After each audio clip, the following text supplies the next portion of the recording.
এয়াই ত্ৰিবেণী সংগম, গংগা যমুনা সৰস্বতী তিনিখন নদীৰ সংমিশ্ৰণত য'ত একলগ হৈছেহি উত্তৰ প্ৰদেশৰ সেই পবিত্ৰ স্থান, যি স্থানত তিনিখন নদী একত্ৰিত হৈছে। ভাৰতবৰ্ষৰ প্ৰমুখ তিনিখন ধাৰ্মিক নদী, ধৰ্মগ্ৰন্থসমূহত এই তিনিখন নদীৰ নাম সজোৰে উল্লেখ কৰা দেখা পোৱা যায়।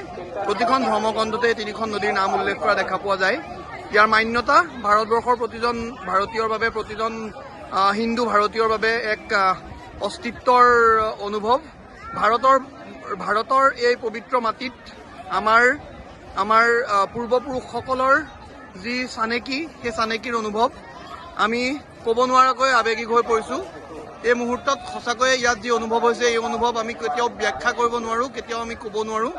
আমাৰ সকলো মানুহে ইয়াত অতি আনন্দেৰে ইয়াত স্নান কৰা দেখা পোৱা গৈছে। আমাৰ পবিত্ৰ হিন্দু ধৰ্মৰ হাজাৰ হাজাৰ বছৰীয়া ইতিহাসত মহাকুম্ভ মেলা প্ৰতি 144 বছৰত এবাৰকৈ হয়, আৰু সেই 144 বছৰত হোৱা মহাকুম্ভ মেলাৰ এই বছৰৰ আমাৰ জীৱনৰ ভিতৰত এবাৰেই যি আমি কুম্ভ মেলা দেখা পাম, সেই কুম্ভ মেলাত উপস্থিত থকা আমাৰ সৌভাগ্য সঁচাকৈয়ে অনুভৱ, এক অনন্য অনুভৱ। আমাৰ ভগৱানক অশেষ ধন্যবাদ, যিখিনি বিচাৰিছিলোঁ মনৰ পৰা সেইখিনি মনে প্ৰাণে পালোঁ। এয়াই সেই কুম্ভ মেলা, এয়াই সেই গংগা, যি গংগাৰ পাৰত থিয় হোৱাটো আমাৰ বাবে আছিল এক সপোন, আৰু আজি এই সপোন বাস্তৱত পৰিণত হোৱাৰ লগতে আজি যিটো পৰিৱেশত আমি থিয় হ'বলৈ পাইছোঁ, সেয়া সঁচাকৈ আমাৰ বাবে এক সৌভাগ্য। চাৰিওফালে লাইট, মানুহ, চাৰিওফালে দলং, তাৰ মাজত আমি কি যে সুন্দৰ পৰিৱেশ, সেয়া নিৰাখিব গোলাঘাটৰ পৰা আহি আমাৰ মাজত এয়া উৎপল দাই, এয়া পৰিচিত দাই, এয়া আমাৰ জয়ন্ত দা, মাইনা, এয়া চাওক সকলো কি সুন্দৰ পৰিৱেশ। সেইখিনি পৰা যাবৰ কাৰণে, আঁতৰিবৰ কাৰণে মন যোৱা নাই, অকণমান চেঁচা বতাহ। 2টা বজাত উঠিলোঁ, তাৰপাছত গা পা ধুই 3:20 আমি ওলাই আহিলোঁ। এতিয়া আমি সংগমস্থলীলৈ গৈ আছোঁ। সংগমস্থলীত গৈ আমি গা ধুম, আৰু তাৰ লগতে আমাৰ যিখিনি কৰিবলগীয়া কাম আছে সেইখিনি কৰিম বুলি ভাবিছোঁ।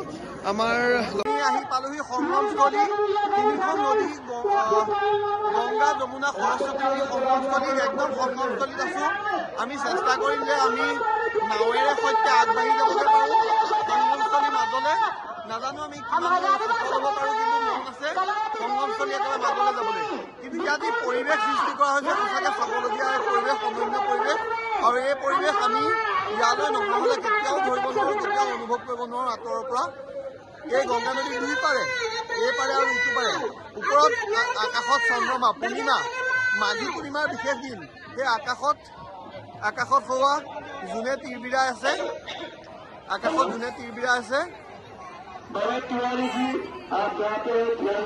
মই দেখাব গৈছোঁ সকলোকে, এয়া আকাশত জোনে তিৰবিৰাই আছে। গোটেই মানুহেই মানুহ দেখিছোঁ আজি, বহুত মানুহ।